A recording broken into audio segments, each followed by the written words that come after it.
सातारा सांगली विधान परिषदेत शिवसेनेचं एकही मत फुटता कामा नये. उपमुख्यमंत्री शिंदेंच्या शंभूराज देसाईंना सूचना. सातारा सांगलीतील महायुतीतील कथित वादावर पडदा. सातारा सांगली विधान परिषदेच्या नाराजी नाट्यावर अखेर पडदा. सातारा सांगली विधान परिषदेचे महायुतीचे उमेदवार धैर्यशील कदम आणि शंभूराज देसाईंची भेट. अपेक्षेपेक्षा मोठ्या मताने निवडून येणार शंभूराज देसाईंची ग्वाही. सातारा सांगलीतील विधान परिषद निवडणूक मत विभागणीच्या भीतीमुळे भाजपचे नगरसेवक कुटुंबासह अज्ञात स्थळी. मतदाना दिवशी सांगलीत येणार सूत्रांची माहिती.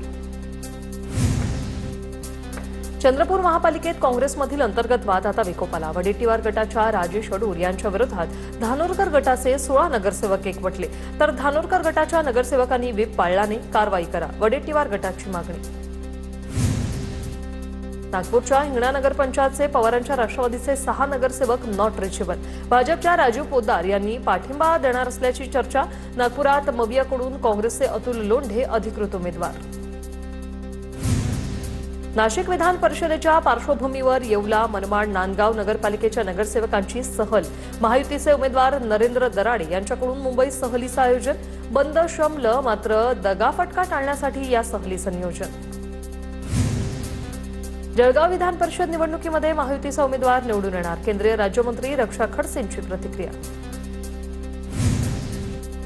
गोंदियातील काँग्रेस जिल्हा परिषद सदस्य आणि नगरसेवक फुटण्याच्या मार्गावर, सूत्रांची माहिती. भाजप नगरसेवकांसोबत काँग्रेसचे 3 नगरसेवक सहलीला गेल्याची सूत्रांची माहिती.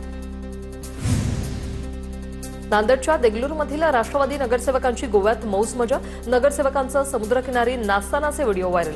विधान परिषद निवडणुकीच्या पार्श्वभूमीवर नगरसेवक सहलीवर. अकोल्यात अजित पवारांच्या राष्ट्रवादीसह काँग्रेसला मोठा धक्का. बार्शी टाकळी नगरपंचायतमधील 10 नगरसेवकांचा एकनाथ शिंदेंच्या उपस्थितीत पक्षप्रवेश. काँग्रेसचे 4, राष्ट्रवादीचे 2 आणि 4 अपक्ष नगरसेवक शिंदे सेनेत. ऑगस्ट 2027 पर्यंत राज्यातील पिण्याचं पाणी सुरक्षित करा. मुख्यमंत्री फडणवीसांचे प्रशासकीय अधिकाऱ्यांना थेट निर्देश. पाणी टंचाईवर मंत्रिमंडळ बैठकीत हाय व्होल्टेज चर्चा. ग्रामीण भागाची तहान भागवण्यासाठी सरकारचं एक मोठं पाऊल. महाराष्ट्र ग्रामीण पेयजल धोरण 2026 जाहीर. पाणी टंचाईवर कायमस्वरूपी तोडगा काढणार. मंत्रिमंडळ बैठकीत हा निर्णय. मुंबईला पाणीपुरवठा करणाऱ्या धरणात केवळ 10% पाणीसाठा शिल्लक. पालिका पुढील आठवड्यापासून 20% पाणी कपात करण्याच्या विचारात. पिण्याचं पाणी बांधकामासाठी, स्विमिंग पूल, क्लब आणि गाड्या धुण्यास वापरल्यास आता कठोर कारवाई होईल.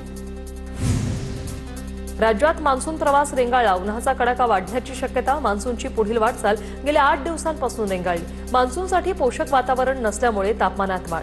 कोकण किनारपट्टीच्या भागात उष्ण आणि दमट हवामानाचा अंदाज.